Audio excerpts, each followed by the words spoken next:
جب یہ دل میں آتا ہے نا تو اس حدیث کو سامنے رکھو کہ اگر محبت رسول اللہ جتنی زیادہ ہوگی پھر فقر پہ صبر کرنا سیکھ، قیامت میں حضور کا ساتھ ملے گا۔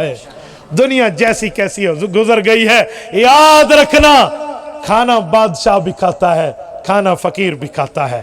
جو کھانا بادشاہ کے پیٹ سے بن کر کھانا ہضم ہو کر نکلتا ہے ویسے ہی فقیر کا نکلتا ہے۔ نیند بادشاہ کو بھی ہے، نیند فقیر کو بھی ہے، وہ مقبل پہ سویا یہ ٹاٹ پہ سویا، لیکن یاد رکھنا دنیا گزر جائے گی، آخرت کی گھڑی آخرت کی گھڑی ہے۔ اپنی ضرورتوں کو سامنے رکھو، خواہشات کو سامنے نہ رکھو۔ خواہشات تو بادشاہوں کی پوری نہیں ہوتی اور ضرورتیں فقیروں کی بھی پوری ہو جاتی ہیں۔ تو میرے دوستو، اس مدرسہ پر آپ کا جان مال وقت اور اولاد کے ساتھ تعاون ضروری ہے۔ آپ کریں گے انشاءاللہ؟ کریں گے نا؟ اللہ آپ کو خوش و خرم رکھے، صراط مستقیم پہ رکھے، حضرت مولانا کی زندگی میں اللہ برکات عطا فرمائے، اس مدرسے کو دن دگنی رات چگنی ترقیات عطا فرمائے۔ اقول قولی ھذا واستغفر اللہ وآخر دعوانا ان الحمد للہ رب العالمین۔